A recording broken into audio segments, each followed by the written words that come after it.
Two dudes in a cage. We are back. We got another fight analysis for you.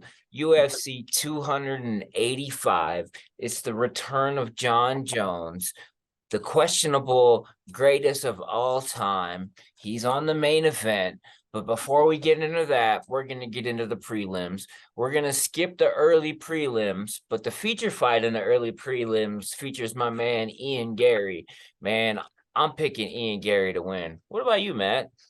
Yeah, I agree with you. Ian Gary's a up and comer Irish prospect, 10-0, and I think he stays undefeated and gets it done. Yeah, for sure. He's definitely one to watch out for. Even it wasn't as maybe his last fight or the one before that. It was kind of a little bit questionable, but it ended up being a good fight. First up on the regular prelims, we got Julian Marquez versus Marc-Andre Barriault. Sorry, Mark. He's Canadian.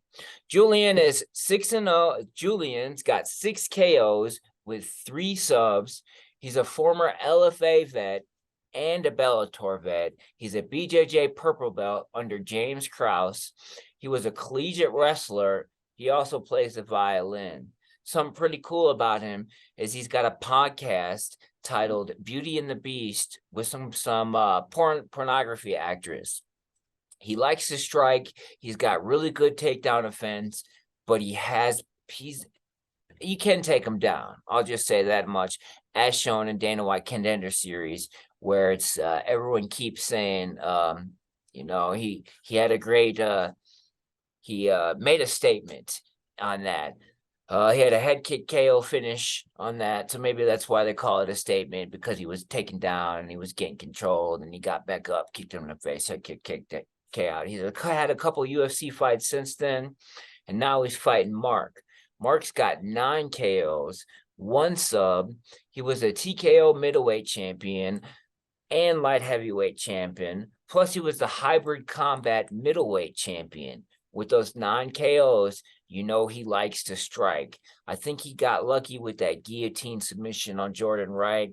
Now he's got a submission finish as well to throw in there. I think this would be a good explosive fight.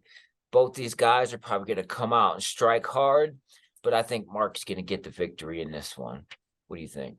Ooh, so like you said, Marquez is a Contender Series alum, and he has found pretty good success in the UFC.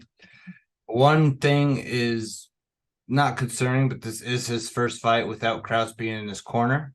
Although he still takes that knowledge, kind of like Moreno did. He is underrated on the ground. I believe he's a black belt in BJJ. It might be a purple belt, but he's high up there. He's a good striker. I might have got it wrong. No, I think you have it right. I have it wrong. I don't have that in my notes. He is a good striker who does possess power, and I think he's not afraid to go to the ground, and I think that's going to give him the edge. Barriault is a striker who does also possess power, so first one to get caught is going to be the one to lose, in my opinion. I don't think it's going to be 3 rounds, but I do see a slight edge for that underdog. I got Julian, the Cuban Missile Crisis Marquez, to get the win. Right, let's go. Next fight. I like this next one. Viviane Araujo versus Amanda Ribas. Amanda and Viviane have very identical takedown defense, takedown offense, and striking significant strikes per minute. The only difference is Viviane absorbs 5.3 significant strikes per minute to Amanda's 2.4. If Amanda can mix in the grappling, I think that's going to be what gives her the edge. I do have this one going decision, but I have Ribas winning this one. Nice.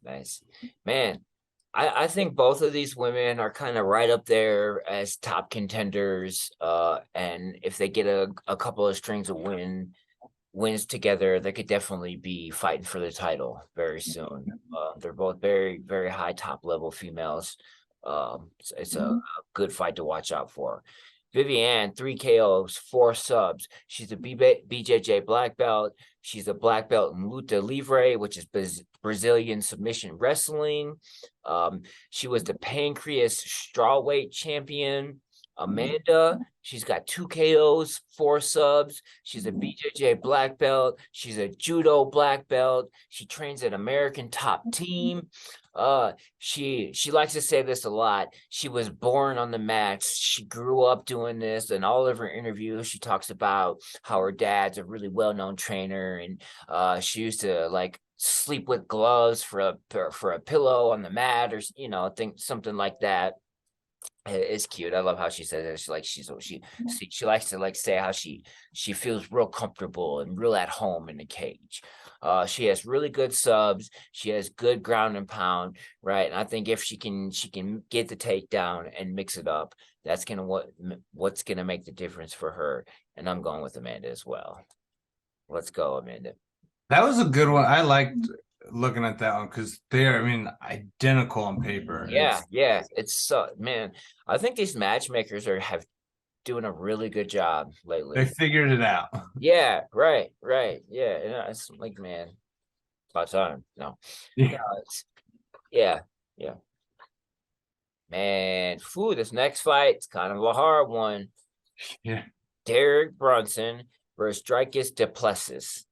Man, if you follow MMA, you know who Derek Brunson is by now. He's been in the game for a long time. He's got 12 KOs, 4 subs. He's been in the UFC since 2012. That's 10 years, man. That's 11 years now. That's a long time, He was also in Strikeforce. He's a BJJ black belt. He's an NCAA Division II wrestler. Man.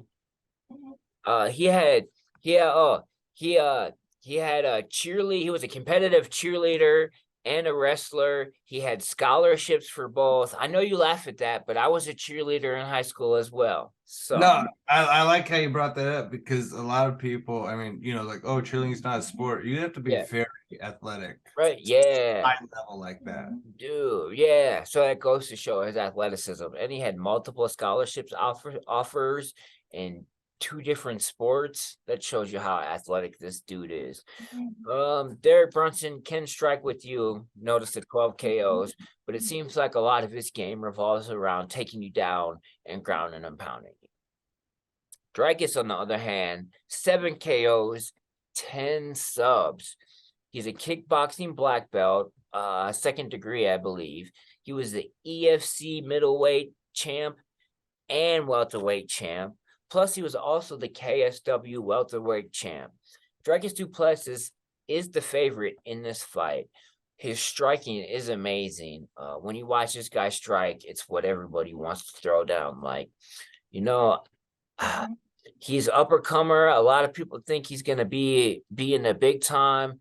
But honestly, I'm taking the underdog in this one, my man, Derek Brunson. I think he's going to get it done. I think he's shown his great fight IQ as of recently, just like he did with Kevin Holland. He'll probably try and look to take him down, finish him on the ground. Probably not smart to try and stand and trade with him. Dricus does pose a threat with those 10 submissions, though, so you never know. Yeah, but Brunson's got that top heavy game where if he gets you on top, if he gets on top of you, he puts his feet out to make that tripod base, and it's very effective for him. And very effective for many fighters, but he's found a way to really make it work. He is coming off of a loss, but in his last 6, he's 5-1. True. And he's got the black belt under Renzo Gracie. So, that's not anything to blink an eye at. Yeah, that's legit. Yeah, if you get it from a Gracie, you earned it. Right. And, he can strike with the best of them with 12 KOs. And he finds his best success striking as a counter striker, which is great because du Plessis is a pressure fighter. And when you get a pressure fighter versus a counter striker, it makes a great match. Du Plessis is 4-0 in the UFC. Does land 6.62 strikes per minute. A lot. Yeah. But he's 50% on his takedown defense. And we've seen in the past, few fights, Brunson waits till you come in and he shoots for a single leg or shoots for a double leg. You're coming forward. He's coming forward. He's going to get you down. I think that's going to be the edge. If Du Plessis can catch him, then obviously, he catches him, but I don't think that's going to happen. I got Brunson for the dub. Yeah. Now, this next one. So we have Cody Garbrandt versus Trevin Jones and the main event of the prelims. Yeah. I don't know what there's to say about Cody. He's 1-5 in his last, 6 fights since winning the title. I will say this is a winnable fight. Trevin Jones is 1-3-1 in the UFC. They're really trying to get Cody back on track. I mean, he is a fan favorite. Yeah. He is a good fighter. Trevin Jones doesn't really have knockout power, so that's good. 23% of his wins are by knockout. 46% are by decision. So doesn't mean he can't knock him out, especially if Cody gets his emotions involved and drops his hand, keeps his chin up high like he's done in 5 of his 6 last fights. I don't know what to say. I really hope Cody, the style that Cody fights is not good for MMA. It's evolved past it. He's got that Dominic Cruz style. If he goes back to how he did to win the belt, Cody wins. That's what I'm sticking with. Cody's going to go back to old Cody, get the dub. Yeah, I think everybody wants to see Cody win, I've lost 3 fights in a row now, so I have no room to talk either. I haven't been knocked out in any of them, though. Cody's got 10 KOs. He's an NCAA Division II wrestler. He was the former bantamweight champ. Trevin's got 3 KOs, 4 subs, BJJ black belt. Man, he took his first fight after only 6 months of training. I think this is the real first big name for Trevin Jones. Yeah. I'm kind of with you on this too, man. I don't really know what to say. I think a lot of people are rooting for Cody, but at this point, all it takes is one good punch and he's finished. At least I can take the shots. That's one thing I have going for me. Just at the amateur level, you take a couple hard shots and the refs stop the fight really quickly. And it's so sad. Like, he was this, dominant figure. Yeah. And he's got a glass jaw. And Everyone, a lot of people say, oh, he's got a glass jaw. It comes down to breathing and timing, just hitting that right spot. yeah. And then, once you get knocked out like that, it takes a while for it to heal up and maybe he kept fighting too soon and he didn't give it that proper amount of time it needed in between to heal up correctly, and got knocked out again and then again and you back-to-back knockouts like that. It's kind of like a multiplier effect. They don't add together, they start multiplying together. Yeah, and his confidence from Cruz to Dillashaw it just dropped completely. If he's confident Cody and talking shit in the middle of the fight, then there's so many questions about like that fight. It makes it hard. Like, you could lay money on Trevin Jones just based on the knockouts. Right. Every loss Cody has been a knockout. Yeah, that's a good point. I think if you are gonna put money on Trevin Jones, do it for the knockout because you'll get some more plus money for that. Definitely. Yeah. Oh man, sounds like two dudes in a cage are rooting for you, Cody. We hope to see you come back and win this one, buddy. Me personally, as a better, I'd stay the fuck away from this fight. I would too. Man, next up, man, I think a lot of people are excited for this fight. Got the UFC debut of Bo Nickal versus Jamie Pickett. Bo Nickal is arguably one of the best wrestlers in the game in the world right now. Some people say that he only switched to MMA because he couldn't win the Olympics, though. Bo Nickal, man, he's got 1 KO, 2 subs. Like I said, he's an amazing wrestler. He is a BJJ blue belt, trains at American Top Team. People are so worried about Bo Nickal's takedowns that he can get a knockout off of faking a takedown and then coming in overhand, as shown by his 1 knockout win. Jamie, on the other hand, he's got 8 KOs, 1 sub. He's a BJJ brown belt. He does have 2 losses in a row. So to me, this feels like a little bit of a setup, easy win for Bo Nickal. Give him someone with 2 losses in a row for his UFC debut. It doesn't mean Jamie Pickett's a pushover and he's going to run right through him.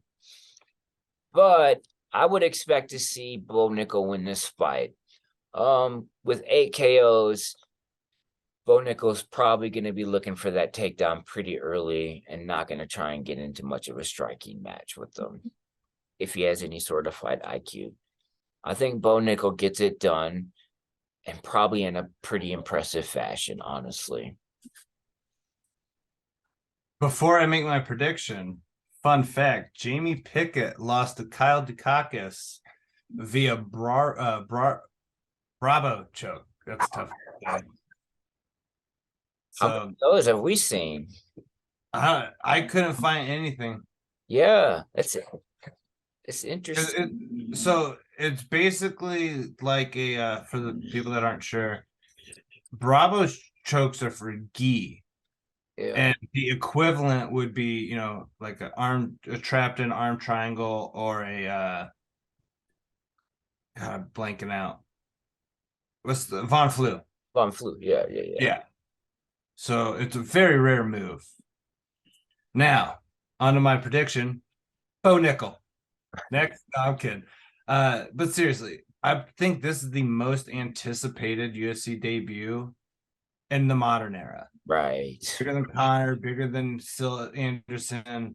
You know, he's a 3-time Division I NCAA championship champion for when he wrestled for Penn State. Only downside is he has fought 2 minutes and 27 seconds of MMA. True. Jamie Pickett has the experience, but Jamie Pickett, 65% takedown defense. Bo Nickal's 100% takedown accuracy. I think Bo's going to get him down. He's got that Ben Askren style, except Bo Nickal can actually strike. So, but he's going to look for the takedown. Yeah. He's going to get it. I don't see a flying knee because he doesn't telegraph his takedowns. And so I'm going Bo Nickal. For sure. It's hard not to pick Bo. Honestly. Oh, I know. It's kind of like Islam and like Hamza. Like the hype is just way up here. Yeah. Kind of like, well, how do I say no? Right. All right, this next fight. Mateusz Gamrot versus Jalin Turner. So Gamrot is a submission wrestler with a black belt in BJJ. His only loss in his career has came via decision. He is a short notice replacement. Jalin Turner is supposed to fight Dan Hooker. And unfortunately for Jalin Turner, Gamrot and Hooker are completely opposites. So yeah. Good luck. Turner is on a 5-fight win streak. So this step up in competition is well deserved. It is good for him. It's a huge step down. Turner's only a brown belt in BJJ. And with the submission wrestler, that could come a problem. However, he's 6'3" with a 77-inch reach advantage. If he can play the range game and hide behind his jab, Jalin Turner can win this fight. But I'm gonna have to go with Gamrot. For the purpose of this show, Gamrot. I would love for Turner to, get the victory, especially at a 180 underdog. It'd be awesome. Yeah, but yeah, I feel that. I'd love to see him keep his hype building, and definitely, if he got that win, it would definitely put him in, shoot him up there. yeah.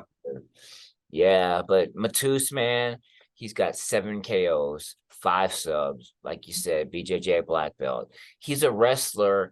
He's been wrestling since he is 10 years old, and he had over like 300 wrestling matches. I mean, that experience alone amounts to a lot. That's a lot of mat time. That you just can't replace with training, I guess. Yeah. Trains out of American Top Team as well. Jalin Turner does have 9 KOs, 4 subs. Man, he's a BJJ brown belt. Plus, he fought in King of the Cage, Bellator. He fought in World Series of Fighting, which is now the PFL, I think. He got his nickname, the Tarantula. So apparently, I guess he used to be afraid of tarantulas. And he started getting pet tarantulas to overcome that fear. And on his UFC debut at the weigh-ins, he had a pet tarantula with him. I find that interesting. Yeah. So yeah, I like Jalin. I like his personality. I like his character. But unfortunately, like with the last minute replacement, I'm pretty sure Jalin would have beat Dan Hooker. With the way Dan Hooker's recent fights have been going, Jalin probably would have most likely won. But now I'm feeling like Mateusz is gonna win it as well. If Turner wins, I think this should rocket him up to a fight like against Gaethje or one of the top 5 guys. Yeah, that'd be awesome. That'd be really, yeah, honest. I can see that too. Like he would definitely deserve it. Yeah, man. This next fight, Geoff Neal versus Shavkat Rakhmonov. Man, Geoff Neal, he's got 9 KOs, 2 subs. He was in the LFA. He's a BJJ purple belt. Man, this dude is no scrub by no means. Shavkat, man, he's got 8 KOs and 8 subs. He was a Sambo master. I believe he was a professional boxer too in the country he's from. I could be mistaken on that. I think I saw he was. Yeah, okay. So he was a professional boxer as well. So, man, this could turn into a really good striking match, or you could look to take him down and use that sambo skills because he knows Geoff only has 2 submission wins. Yeah. I'm interested to see how this one will play out. I think Shavkat will look to get some strikes in and land a takedown off of that strike. Geoff, on the other hand, trying to look to defend that. Honestly, this could go either way. I believe the favorite is Shavkat, so I'm going to stick with the favorite and go with him on that one. Yeah, I agree with you. Geoff Neal is really known for his striking, and I think I see it the first round. Rakhmonov's gonna stand with him. He's not gonna go straight to the takedowns. And I think he's gonna test the waters to see if he can outstrike Geoff, and if he can, it'll be stand up because Geoff doesn't really go for takedowns. Rakhmonov, he will if he starts losing the battle. That's one thing about the Sambo fighters, their corners are really good to know when to switch the game plans and when to, take them down and hold them down or keep it on the feet. So that is interesting. But you have to go with the favorite, especially with him being so diverse with able to, strike and grapple that Geoff Neal hasn't really shown good grappling defense. And I think the brown belt is going to be a little hindrance. Yeah. Oh, I'm sorry, purple belt. That's my fault. That's on me. So yeah, I'm going Rakhmonov. Cool, cool. This next fight, it doesn't even have odds on it. And we got the co-main event for the women's flyweight title bout. Yeah. Valentina Shevchenko versus my girl, Alexa Grasso. I know Oh, I like Alexa. I like her style, and she's like all bubbly when she's in right. there. She's so happy. Yeah. Yeah. It is gonna be a good one. Valentina is coming off of that questionable win where some say Tatiana Santos beat her or Talia Santos beat her. I scored it, Shevchenko. I think you did too. Yeah, I don't think she did enough to beat the champ. She definitely Right. was a good, strong fight for sure, Yeah. But And you wiped out the division when someone ranked nothing against Grasso, but ranked 6 is now fighting for the title. facts. I really do feel bad for Alexa. I think this is going to be a statement win for Valentina, and I think she's going to come out there and even if she's at 85% health, she's battling injuries in the last fight. It's going to be a short night. I got 3rd round TKO for Valentina. Yeah, I'm with you, man. I really like Alexa. I follow her on Facebook. She's got another great personality, great character. Alexa, she's got 4 KOs, 1 sub. She was Invicta. She's a BJJ purple belt. Valentina, though, she's got 8 KOs, 7 subs. She's a black belt in judo. She's a master in boxing, a master in kickboxing, a master in Muay Thai, a 2nd-degree black belt in Taekwondo. She is the flyweight champion. Like you said, she's ran through the division. Just look at her credentials compared to Alexa. I know Alexa is on a hot streak, but I just don't think she's ready to face Valentina. I don't think she's ready to fight for the title. I feel like they should have kept building her up, but like you said, the problem is Valentina already ran through everybody else. So I mean, they could have gave Santos like a rematch, but it's very rare, not named Conor McGregor, that you would get a rematch for a title off of a loss. yeah, right. And Grasso, she's just had trouble breaking that top 5. Like she fights anyone in the top 5, she tends to struggle. Yeah. So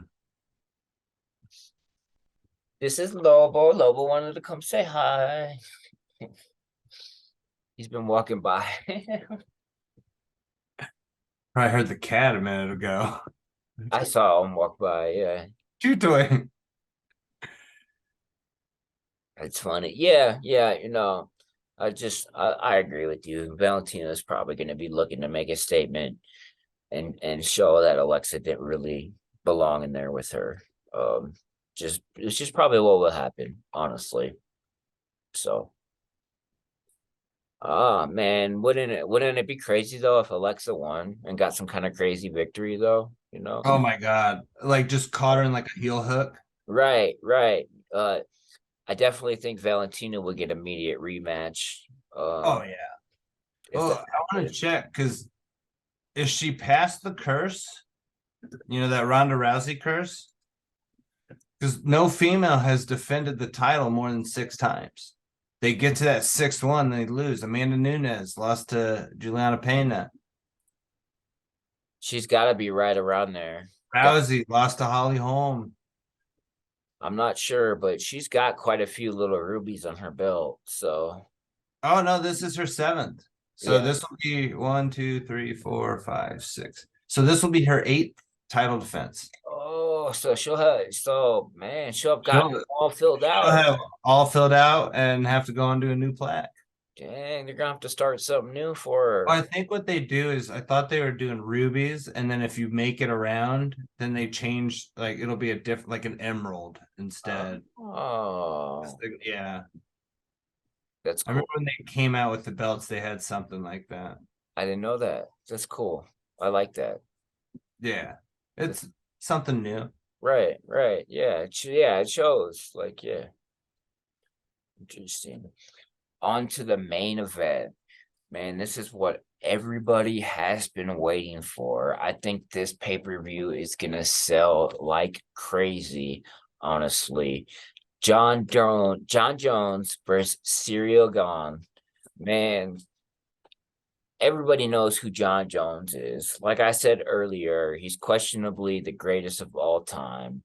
Is he the GOAT? I think if he wins this fight here, there'll be no doubt in anyone's mind anymore. Dude's got 10 KOs, 6 subs. Man, he's been in the UFC for a long time, since 2008. He's a BJJ purple belt. He was a collegiate wrestler. He's the former light heavyweight champion. John Jones is known for his unorthodox striking. A lot of people kind of say he's not the GOAT because of his troubles outside of the ring, but I think that shouldn't matter. When you're talking about who the best fighter is, all that matters is your fights inside of the ring. Your personal life has nothing to do with your fights inside the ring and making you the best fighter all the time. It's my opinion. He might be the greatest. He might not be the greatest human, but he is the greatest fighter. Right, right. Yeah, he's not the greatest human, but he's the greatest fighter. Okay. I like how you said that. I like Look at Michael Jordan. Exactly. Perfect example. Ciryl, 5 KOs, 3 subs. He only had 3 pro fights before he came into the UFC, but he was also a Muay Thai fighter, and he was like 13-0 or something like that. Yeah. I think Ciryl is kind of a little less experience in MMA than John Jones, with closer to like 30 fights. Yeah. I think he's like 26-1. John, yeah. Yeah. So, the Muay Thai fights is kind of a comparable record, I guess. But Ciryl, 3-0, came into the UFC, didn't really develop on a smaller the platforms. I think a lot of people will be interested to see how this fight plays out as well. Like, will John Jones just try and strike with him and do some fancy kind of crazy technique? Or will he try to be like Francis Ngannou and take Ciryl down and defeat him that way? I think John Jones is capable of taking Ciryl down. There's a lot of people that have questioned, like, Cyryl's a big dude, there's a big difference between fighting at light heavyweight and heavyweight. There can be a big size advantage, but Jalin Almeida has proved that it's definitely possible. You can make the move up and still be successful, still take guys down and keep the kind of style you had.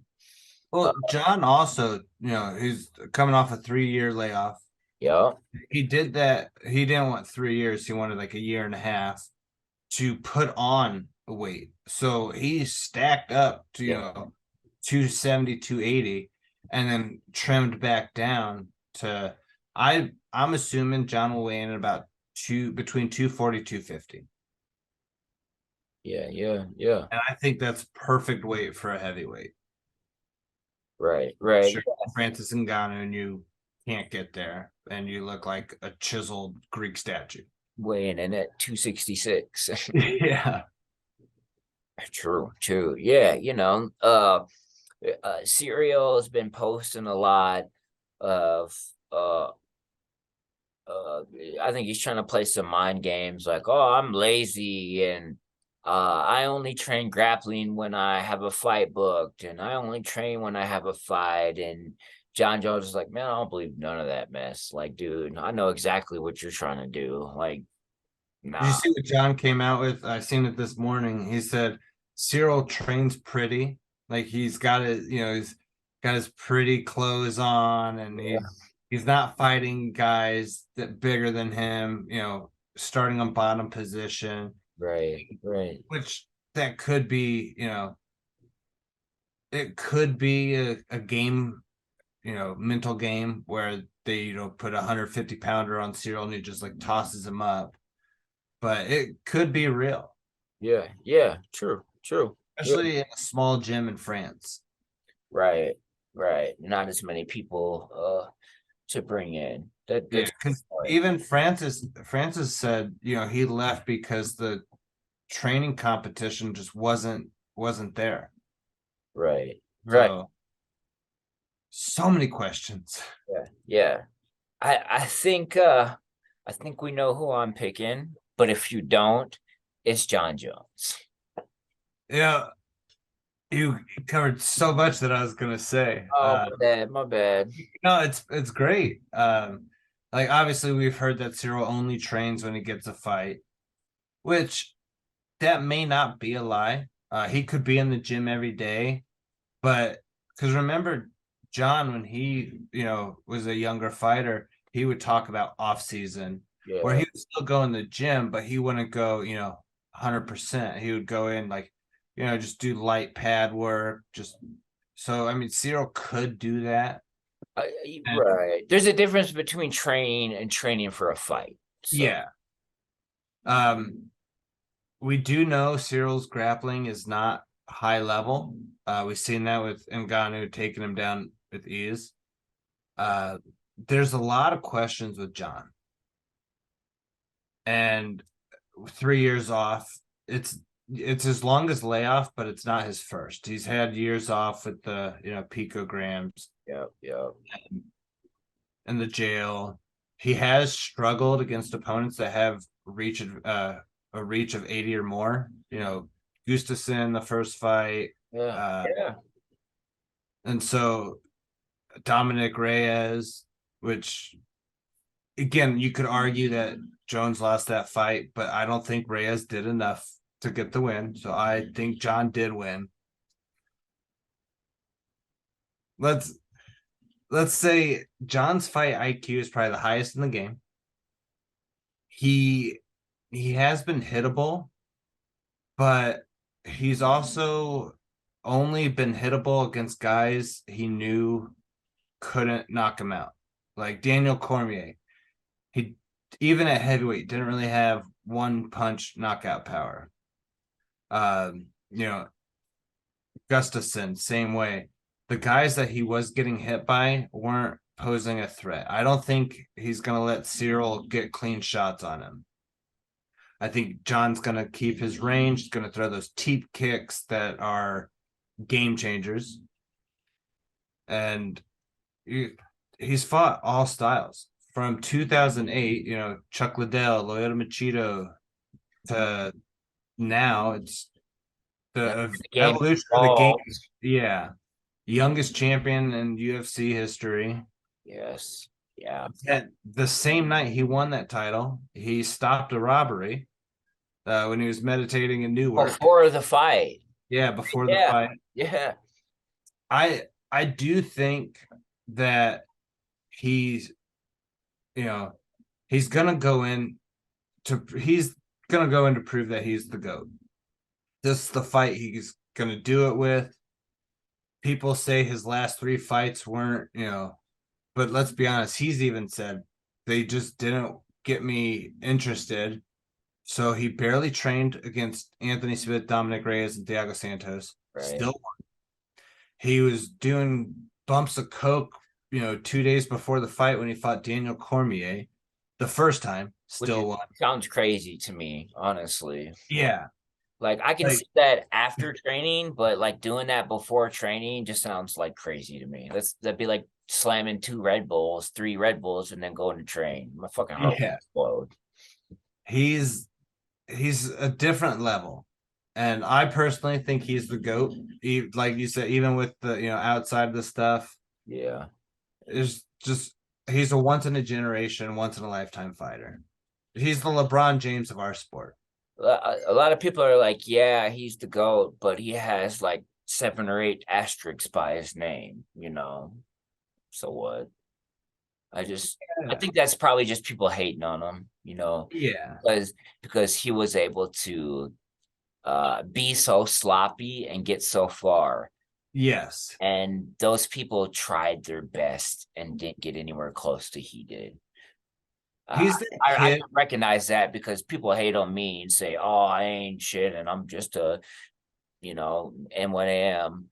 But I was able to excel, not in the fight game, in life. I was able to excel and achieve more than they ever have, and they've been trying their whole life. He's that But kid people that, hate on me. starts football his junior year of high school and gets a D1 scholarship 5-star. Like he doesn't have to try, he's just natural. Right, And right. gets a lot of hate And from it. people hate that. Yeah. Yeah. So obviously I'm going John Jones too. I do think uh John will do the distance. I think he'll take Ciryl down. I also think it's gonna go 4 rounds, 4 to 5, and John's gonna get Ciryl tired. Yeah. And I could see the first 3 rounds, John just wrestler heavy, get Ciryl tired. Now you don't have to worry about the power as much, and then stand up and just show. So So you excited. think he'll fight a good game plan? And that's something I was gonna ask. He's So always got good game he's plans. trying to solidify that he's the GOAT. So doing so, he might try and make it a statement fight. But by trying to make a statement, he could end up getting sloppy and just kind of swinging crazy. But you just answered that question as Yeah. Well, remember when he fought OSP? smart. When he fought OSP, it was after, his first fight back from a long layoff. He didn't go in sloppy. He didn't look like I know people say, oh, he looked different, but I don't think ring rust will be an issue, especially at that high of a level. Like Dominic Cruz says, ring rust doesn't exist. I I think at that level, that could be true because they've done it so long. You never forget the first time you got punched in the face and how it felt. So I don't know, man. I don't care what level it is. I think ring rust and nerves always come into play. Like no, when Kobe I Covington fought George Masvidal, you could see how nervous he was. He even was like, right before, I think all that stuff never goes away. I I think do, but nerves is more. I think ring rust for like long layoffs is more nerves than because you've trained it. And like Ryan Garcia, I know he's a boxer, but he was on a podcast this weekend and he said when you're the only difference between sparring and the fight is the glove size. yeah, And so I think nerves is a lot of the ring rust. I put quotes around it, but because cool. you do get nervous. Yeah, yeah, for sure. And John Jones, I don't even know if he can get nervous. Right. Yeah, that's a good point. I mean, he always looks good in there. So Yeah. And he plays it safe, which people question that too. It's like he's a smart fighter. He's got a good game plan. You know, he does enough to get the points, and it allows him to be, fighting for 15 years, 10 years with, time off, but in the UFC too, yeah, at the top level. top level. Cool. 27-0. Let's go, GOAT. Let's go, John. Man, I'm excited for this weekend's fights. I am Oh, too. man, what did you think about that Jake Paul Tommy Fury fight, man? I didn't watch the fight. I did see the recaps and the highlights of each rounds. I saw the best action of each round.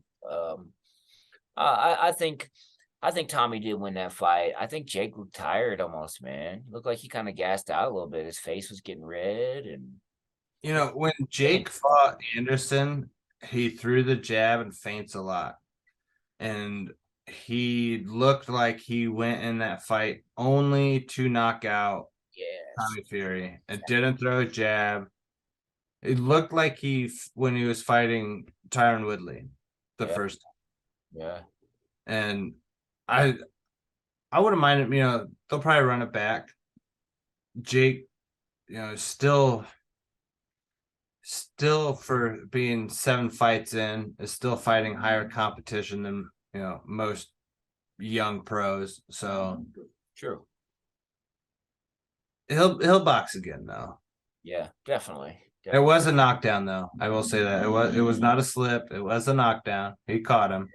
He got knocked down. Yeah. Yeah. Yeah, for sure. I think it's interesting. I think a lot of people might say, like, "Oh, the train is derailed now." I mean, one loss doesn't end it. If anything, what you do after that loss, will show what type of fighter you are. Look at Canelo. I mean, I know it's competition level is way off, but he lost against Floyd and then became one of the best boxers. And exactly. And Canelo was young when he fought and lost to Floyd. Right. I think after like that prime Canelo versus prime Floyd, Canelo probably get Floyd, honestly. Yep. Canelo was after, like you said, after he fought him, he went on a tear. Yeah. Beat my boy Caleb Plant from Middle Tennessee. Damn it. I mean, I wasn't expecting Caleb Plant to win that fight, but I was rooting for him. Yeah. He's got a fight coming up soon too. Yeah.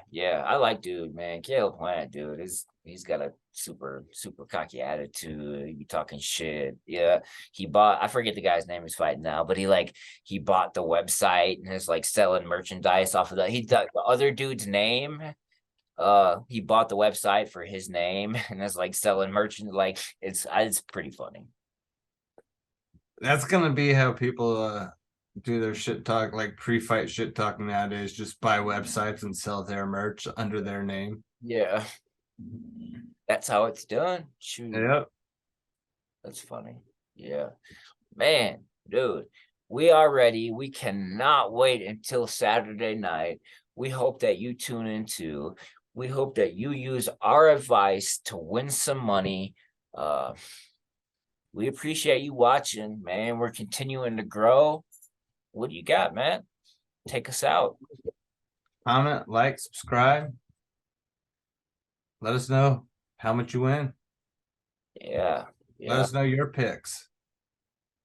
There you go. Yeah.